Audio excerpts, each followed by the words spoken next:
ክርስቶስ፣ ኢየሱስ፣ አማኑኤል የሚሉ ስሞችን አጋንንት በጣም ነው የሚጠሏቸው።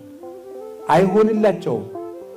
እንደው ቅዱስ እንጦንስ እኮ ጊንጥ፣ እባብ፣ ዘንዶ፣ አውሬ፣ አንበሳ፣ ጓጉንቸር እንደዚህ ሁሉ እኔ ምን አቅም አለኝ ክርስቶስ ያሸንፋችሁ እንጂ ሲል ሁሉም ብትን ብሎ ይጠፋል። ክርስቶስ የሚለውን ቃሏን ገና ሲናገራት ይጠፉለታል። ከመይስግድ ኩሉ ብርክ ከመለስሙ ለእግዚእነ ኢየሱስ ክርስቶስ ይስግድ ኩሉ ብርክ ዘውስተ ሰማይ ወዘውስተ ምድር ወዘበታሕቲሃ ለምድር። ለጌታችን ለመድኃኒታችን ለኢየሱስ ክርስቶስ ስም ከሰማይ በላይ ከምድር በታች በምድርና በሰማይ ያለው ጉልበት ሁሉ ሊሰግድ ይገባል ይላል።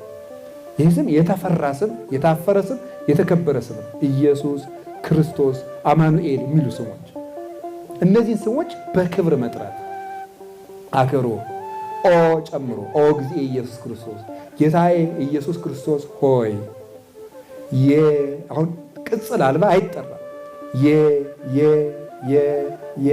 የኢየሱስ መድኃኒታችን ኢየሱስ ክርስቶስ ሆይ ለእኛ ብለህ ሞት ግን ወዮ ወዮ ወዮ ይላል ቅዱስ ዮሐንስ አፈወርቅ።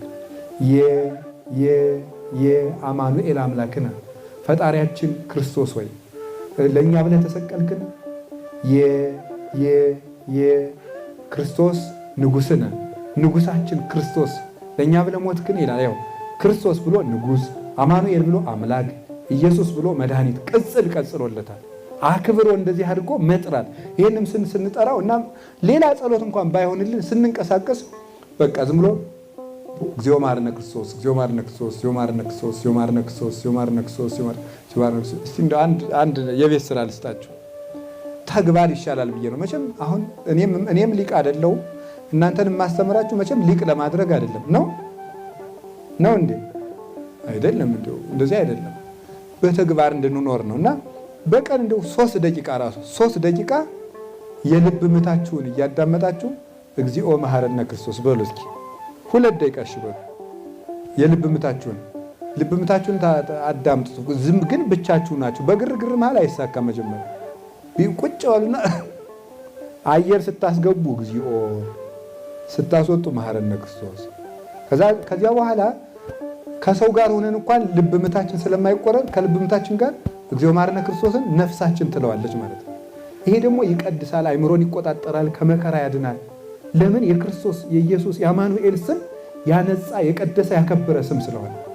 መኃልየ ዘሰሎሞን ምዕራፍ 1 ላይ ስምህ እንደ ዘይት በላይ ላይ የፈሰሰ ነው ይላል። እፍረት ዘተሰውጠ ስምከ ምን ማለት ነው? ክርስቶስ የሚለው ስምህ ክርስቲያን በሚባለው ስሜ ላይ እንደ ዘይት ፈሶ፣ ልክ ዘይት በዛገ ብረት ላይ ሲያርፍበት ዝገቱ እንደሚለቀው ዝገታችንን የሚያርቅልን የጌታችን የመድኃኒታችን የኢየሱስ ክርስቶስ ስም ነው። እነዚህን ስሞቹን አክብረን ስንጠራ እንቀደሳለን፣ አጋንንት ይርቃሉ፣ አይምሯችን ይባረካል፣ ሕሊናችንም ይቀደሳል፣ ይሰበሰብልናልም ጭምር። ይህን እንድናደርግ